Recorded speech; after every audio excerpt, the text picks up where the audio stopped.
Siap. Terima kasih Pak Doni atas waktunya, dan akan saya mulai pada sesi pertanyaan pada pagi hari ini. Selama ini Pak Doni, bagaimana Pak Doni dapat mengidentifikasi kasus-kasus yang merupakan dilema etika atau tujuan moral yang ada di lingkungan sekitar sekolah? Untuk mengidentifikasi antara tujuan moral dan dilema etika terkadang memang agak sulit, karena itu antara benar dengan benar, salah dengan salah, benar dengan benar atau benar dengan salah. Jadi untuk mengidentifikasi tersebut terkadang memang kita perlu kejelian dan tidak boleh langsung terburu-buru untuk menyelesaikan kasus yang berkaitan dengan hal tersebut. Nah, untuk mengidentifikasi tersebut kita harus berpatokan bahwa segala sesuatu yang kita putuskan itu harus selalu kita utamakan untuk kepentingan sekolah. Jadi seperti itu. Selama ini bagaimana Pak Doni menjalankan pengambilan keputusan yang ada di sekolah Pak Doni, terutama untuk kasus-kasus di mana ada dua kepentingan yang sama-sama benar atau sama-sama mengandung nilai kebajikan Pak Doni?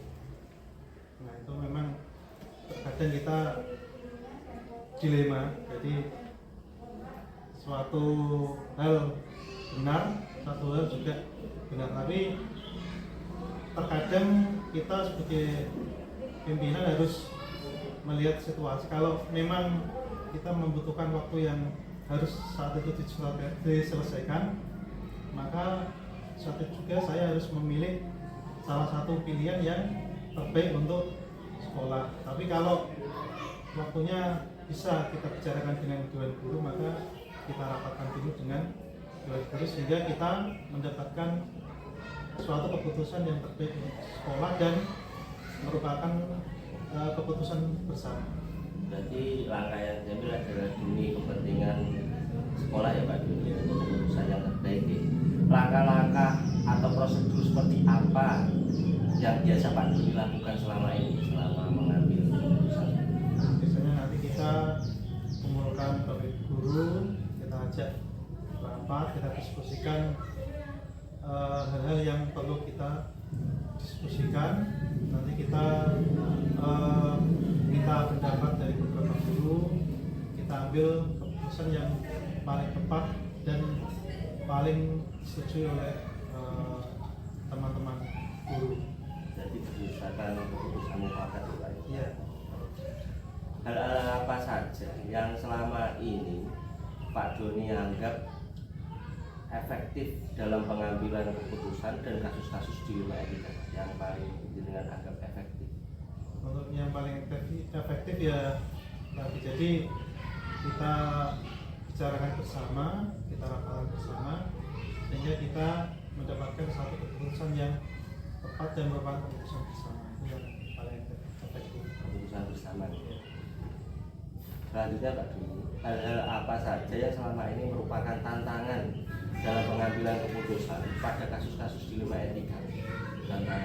Tantangannya tentunya ketika kita menghadapi beberapa pendapat yang sama-sama benar dan merasa pendapatnya sama-sama benar. Jadi kita harus memilih antara dua pendapat yang memang sebenarnya benar, cuman kita harus memilih mana yang paling benar dan paling bisa kita terapkan di sekolah. Itu yang tantangannya. Pada dasarnya tantangan itu atau jawaban dari dilema etika itu berdasarkan kebutuhan sekolah ya Pak, demi kepentingan bersama. Untuk selanjutnya, apakah Pak Doni memiliki sebuah tata cara atau jadwal tertentu dalam sebuah penyelesaian kasus dilema etika? Apakah Pak Doni menyelesaikan di tempat atau memilih sebuah jadwal untuk menyelesaikannya?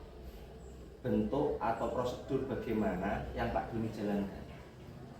Kalau jadwal itu waktunya kadang 1 bulan sekali harus jadwal. Tapi kalau terkadang kita menghadapi situasi yang harus diselesaikan dengan cepat sehingga tidak terjadwal. Jadi kalau terjadwal itu yang 1 bulan sekali, tapi untuk selain itu kita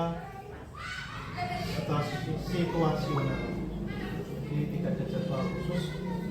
Ketika kita menghadapi suatu masalah langsung kita kumpulkan guru-guru, kita bicarakan bersama, tidak ada jadwal khusus. Berarti menurut Pak Doni bahwa untuk menyelesaikan itu sesuai dengan situasional atau situasi dengan kondisi yang ada, tergantung di rumah etika yang dihadapi ya Pak. Untuk selanjutnya, adakah seseorang atau faktor-faktor apa yang selama ini mempermudah atau membantu Pak Doni dalam mengambil keputusan dalam kasus-kasus di rumah etika? Untuk mempermudah menyelesaikan masalah, terkadang kita juga bisa minta pendapat dari bapak ibu guru yang lebih senior atau bapak ibu guru yang punya atau berkompeten di bidangnya. Jadi itu untuk mempermudah kita dalam menyelesaikan masalah, jadi kita bisa minta pendapat dari bapak ibu guru tersebut. Berarti Pak Doni selama ini ketika menyelesaikan tidak menutup kemungkinan membuka peluang atau membuka pertimbangan bagi bapak ibu guru yang lain supaya keputusan yang Pak Doni ambil tidak keluar dari koridor ya. Maksudnya bisa dilakukan dengan musyawarah mufakat itu gitu. Dari semua hal yang telah disampaikan, pembelajaran apa yang dapat Pak Doni petik dan pengalaman Pak Doni mengambil keputusan di rumah itu? Dari semua yang sudah kita bahas, memang terkadang dalam mengambil suatu keputusan kita akan dihadapkan suatu pilihan yang sulit ketika kita harus memilih pilihan yang sama-sama benar. Tapi ketika kita kembalikan pada bahwa semua itu demi kepentingan sekolah, maka kita bisa memilih suatu hal yang memang terbaik untuk kepentingan sekolah. Jadi dikembalikan lagi pada kepentingan sekolah ya Pak ya. Dari hal ini saya dapat belajar tentang bagaimana pengambilan keputusan ketika ada dilema etika, benar dengan benar, benar dengan salah. Jadinya dari sini untuk kedepannya saya juga akan belajar lebih banyak Pak Doni. Terima kasih atas waktu yang telah diberikan dan jawaban yang menurut saya sangat bagus untuk kedepannya untuk perkembangan diri saya sendiri. Sekian dari saya Pak Doni, terima kasih banyak. Sama. Suaranya cacat.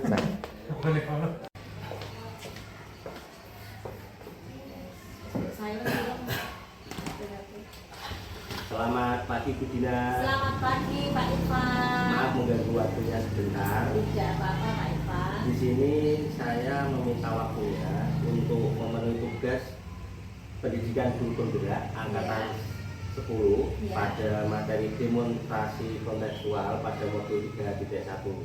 Sebelumnya perkenalkan, nama saya Irfan Junaidi, PGP angkatan 10 dari SD Negeri 1 Selopuro Ibu.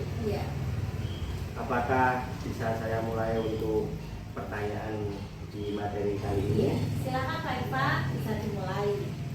Sebelumnya saya akan mempertanyakan sebagai macam pertanyaan tentang dilema etika, di mana pengalaman Bu Dina sebagai kepala sekolah selama ini pasti telah telah melewati berbagai macam dilema ketika mengambil keputusannya. Ya, untuk pertanyaan pertama Bu Dina, selama ini bagaimana Bu Dina dapat mengidentifikasi kasus-kasus yang merupakan dilema etika atau bujukan moral itu? Terima kasih Pak Irfan. Pertanyaan pertama, sebelumnya saya perkenalan dulu ya Pak ya. Siap itu. Saya mendapat amanah sebagai kepala SDN Karangturi ini sudah 2 tahun Pak. 2 tahun ini. Nah, tahun kedua bertugas malah ini saya ditambah satu lagi pelaksana tugas kepala sekolah di SDN 2 Sedangjoyo. Oh, berarti 2 kepala sekolah. Iya. Pasti pengalamannya lebih banyak ini. Luar biasa Pak Irfan. Jadi setiap hari itu masalah datang silih berganti gitu ya Iya. Pak ya. Nah, tadi terlepas dari hal-hal yang saya lakukan gitu ya Pak, masalah ya betul Iya, sekali. iya. Jadi seringnya itu masalah itu yang saya hadapi itu membuat saya dilematis karena kasusnya adalah dilema etika. Iya. Bagaimana saya mengidentifikasi ini dilema etika atau bujukan moral? Iya. Nah ini kalau yang dilema etika ini saya dihadapkan pada dua permasalahan. Iya. Permasalahan yang pertama ini sesuai aturan, sesuai nilai-nilai kebajikan, moral. Iya. Ini benar Pak. Iya. Nah yang satu lagi permasalahan juga sama-sama benarnya. Jadi kalau dilema etika itu ada dua masalah yang sama-sama benar. Benar dengan benar. Ya? Iya, benar dan benar. Ya. Tapi saling bertentangan gitu Pak. Jadi harus diputuskan salah satu dari duanya itu. Itu yang dilema etika. Lalu bagaimana mengidentifikasi yang permasalahan termasuk bujukan moral? Ya. Ini lebih gampang Pak Irfan. Ya jika satu masalah ini benar Ya. dan yang lainnya ini salah, Ya. nah ini sudah tentu ini bujukan moral. Bujukan. Bagaimana kita memutuskan? Ya ini tergantung nanti Pak hati nurani ya. Sudah tahu ini salah misal, tapi kok masih tergoda. Nah itu yang akhirnya bujukan moral tadi kayak membujuk, Ya. menggoda gitu. Gitu Pak Irfan. Iya. Iya. Untuk selanjutnya Bu, Oke. selama ini Iya. bagaimana Bu Dina menjalankan pengambilan keputusan di sekolah, Iya. terutama untuk kasus-kasus di mana ada dua kepentingan yang sama-sama benar atau sama-sama mengandung nilai kebajikan Bu Dina? Iya, oke Pak Irfan. Jadi ada beberapa prinsip gitu ya Pak. Ketika saya menghadapi kasus yang merupakan dilema etika, Iya. pasti bingung ya Pak ya. Nah, bagaimana saya menghadapi atau menyelesaikan? Itu yang pertama itu prinsip saya Pak harus berdasarkan nilai-nilai kebajikan, gitu ya Pak. Iya. Nah, dilihat dua kasus ini yang lebih banyak mengandung nilai kebajikan yang mana? Yang kedua Pak Irfan, cara saya itu adalah lihat kasusnya mana yang lebih besar keberpihakan terhadap siswa.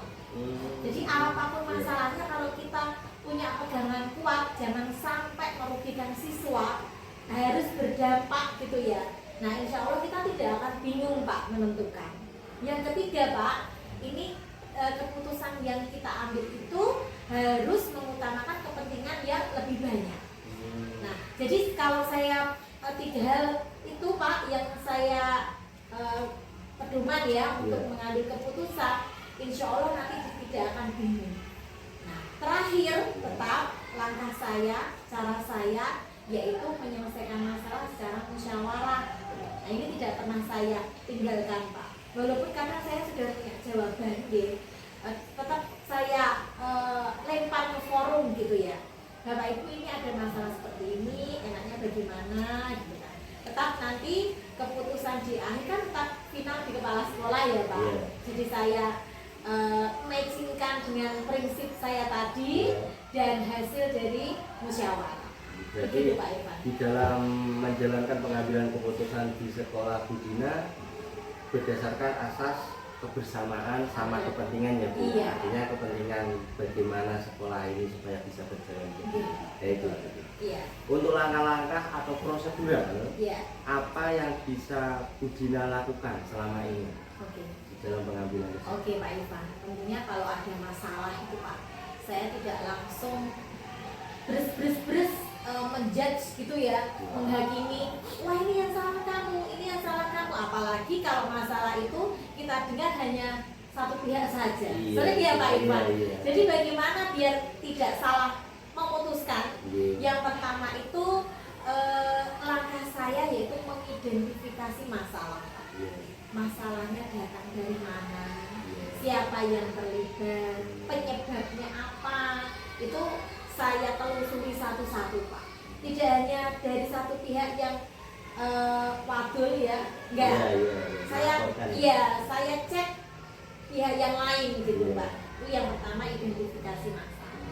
Lalu yang kedua, setelah teridentifikasi tadi nggih, lalu kan data-data terkumpul Pak ya, fakta-fakta terkumpul.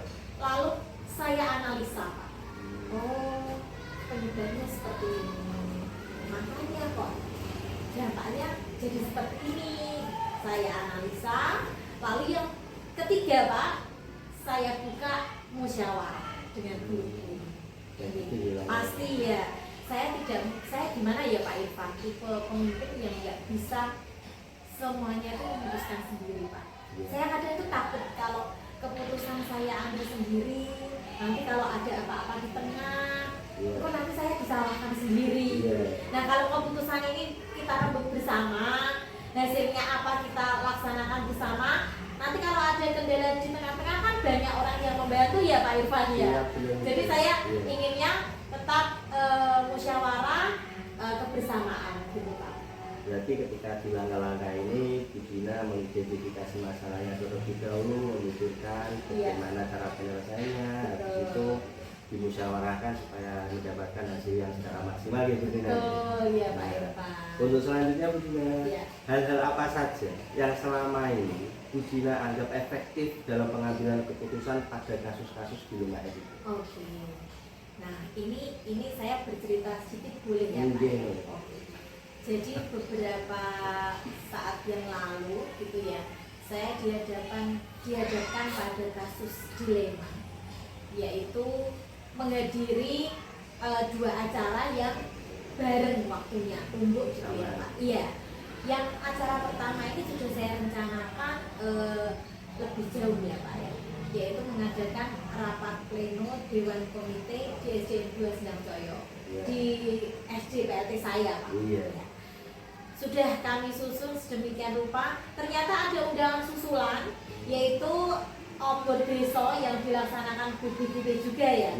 Nah, saya rasa dua acara ini sangat penting bagi saya pribadi gitu ya. Manfaatnya juga banyak. Nah, saya dilema Pak. Ini mau tak undur yang komitenya, saya mau milih ke Obudnya saja gimana ya? Bingung Pak waktu itu. Terus saya timbang-timbang dengan tadi Pak yang sudah saya sampaikan ya. Jadi dasar pengambilan keputusan saya punya prinsip 3. Nilai-nilai kebajikan. Lalu yang kedua keberpihakan terhadap siswa. Yang ketiga mengutamakan kepentingan banyak. Lalu saya merenungkan Pak ya, dua kepentingan ini, dua acara ini. Kalau saya tidak hadir di Obud Deso, kemungkinan acara ini masih tetap bisa berjalan tanpa saya. Kalau yang rapat komite ini saya tidak hadir, wah ini pasti ya tetap jalan, tapi kan kurang mantap ya Pak. Soalnya yang penanggung jawab utama kepala sekolahnya tidak ada. Nah dari yang pertama ini jadi kepentingan yang lebih banyak yang diutamakan yaitu ya rapat Dewan Komite. Ini sudah mulai mendapat jawaban. Lalu lagi keberpihakan terhadap siswa. Nah kalau saya meninggalkan acara yang Dewan Komite, ini nanti kan hasilnya berdampak pada siswa dan kegiatan sekolahan ya Pak ya. Kalau di Obud Deso, manfaat untuk pribadi saya saja gitu ya Pak. Nah akhirnya saya putuskan untuk milih yang di rapat Dewan Komite. Yang satunya ini saya wakilkan guru saya Pak. Nah alhamdulillahnya ketika di komite sudah selesai jam 12:30, ada sesi sampai sore. Saya langsung nyusul Pak.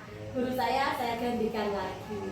Jadi alhamdulillah berdasarkan prinsip tadi Pak, ketika kita menemui masalah yang bersifat dilema etika, kita tidak akan terlalu lama bingung Pak. Jadi langsung pijakan kita apa? Oh ya ini sesuai keberpihakan siswa tidak? Yang ini bagaimana? Lebih banyak mana yang mengutamakan kepentingan banyak orang? Nah, langsung cek itu keputusan yang diambil. Berarti hal-hal yang selama ini dengan anggap efektif dalam pengambilan keputusan adalah berdasarkan kepentingannya ya Bu. Kepentingan betul. Untuk orang banyak atau kepentingan untuk individu. Dengan lebih mengutamakan kepentingan kebersamaan orang banyak. Untuk selanjutnya Ibu, Ya. hal-hal apa saja yang selama ini merupakan tantangan dalam pengambilan keputusan pada kasus-kasus dilema etika yang jenengan ada di? Iya Pak Irfan. Jadi saya merasa kendala terbesar itu ketika menghadapi personal Pak. Personal yang dengan karakteristik yang beragam. Iya. Kadang ada yang sulit, ada yang mudah gitu ya Pak. Ini saya merasakan tantangan yang terberat. Nah, ketika kadang di satu sekolah saja ya Pak ya, Iya. dengan 12 guru itu 12 karakter yang berbeda. Kadang ketika saya mengambil keputusan, ada yang oke, ada yang kurang berkenan, ada yang tidak. Nah, itu bagi saya itu kendala Pak. Nggih. Nah, tapi saya tidak putus asa Pak.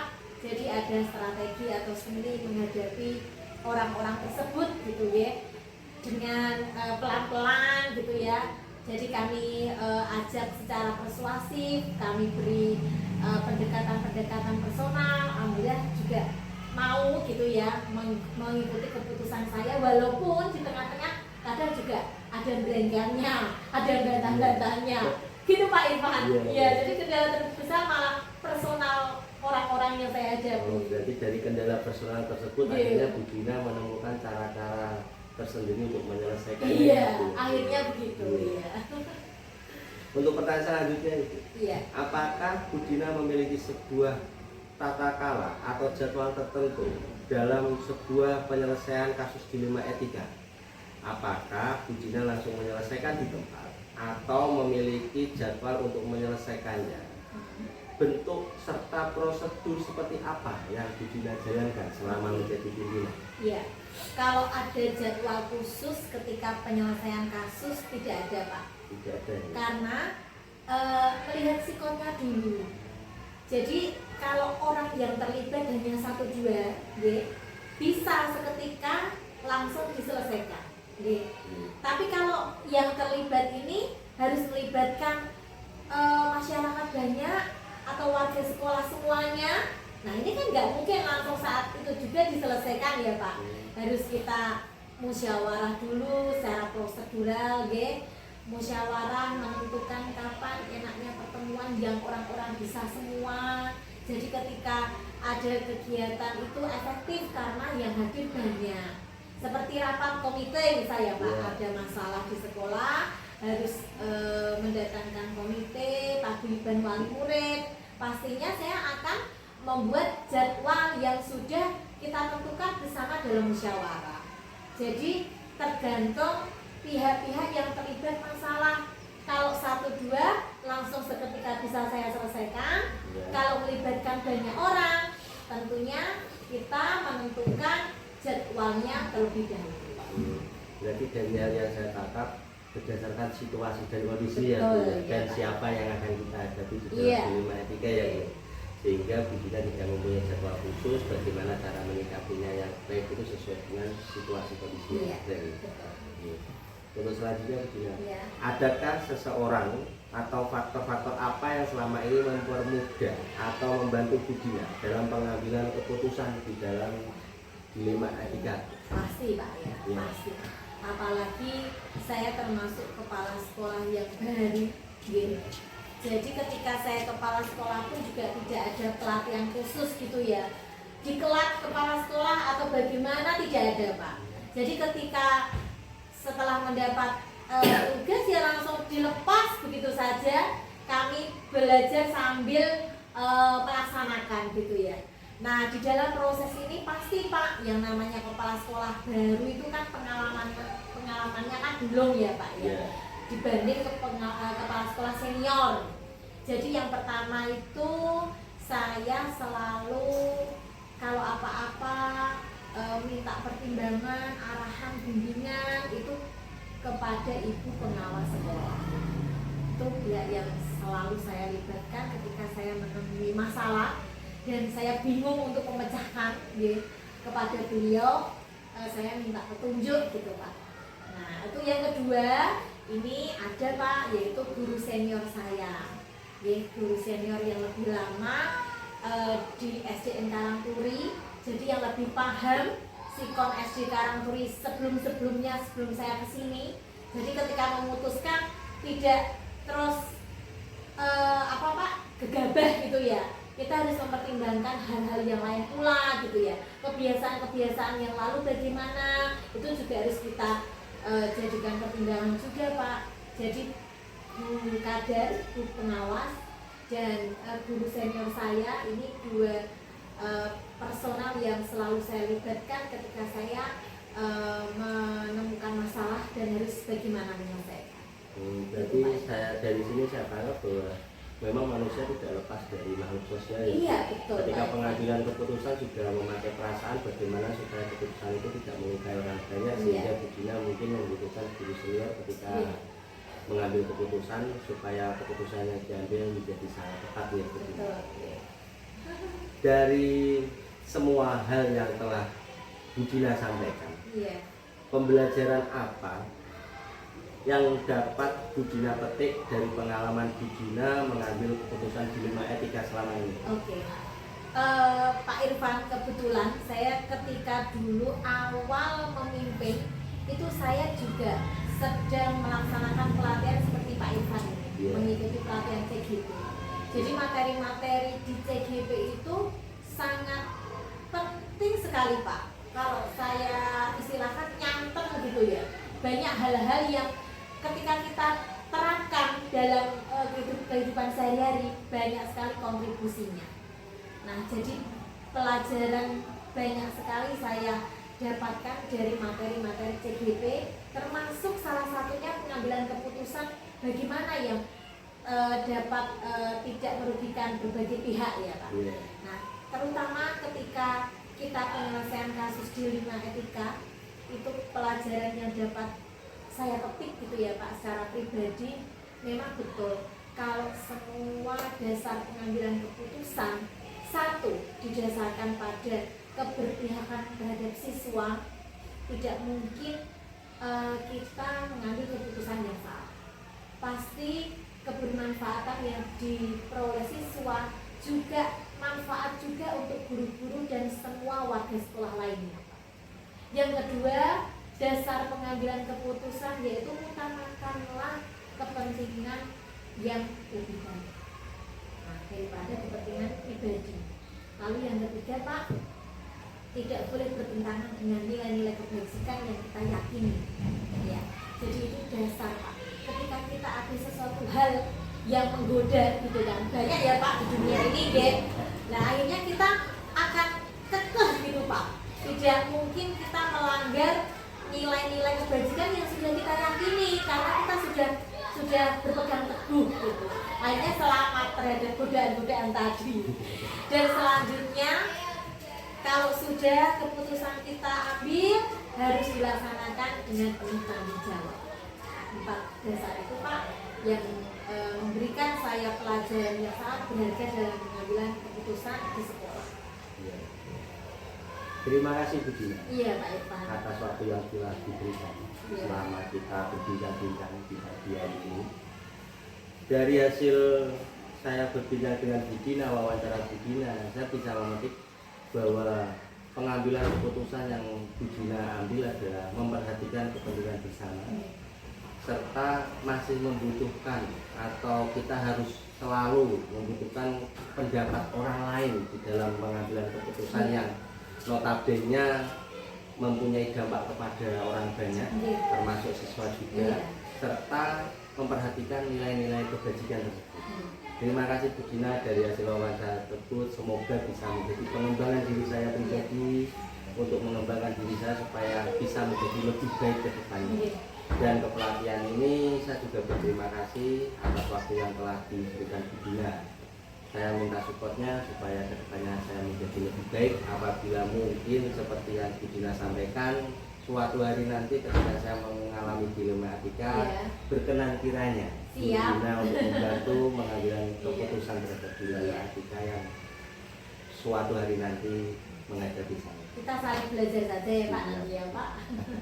Terima kasih Bu Dina. Apabila ada salah kata di dalam saya bertanya kepada Bu Dina, saya mohon maaf. Sama-sama Pak Irfan. Sekian dari saya, Bu Dina. Terima kasih.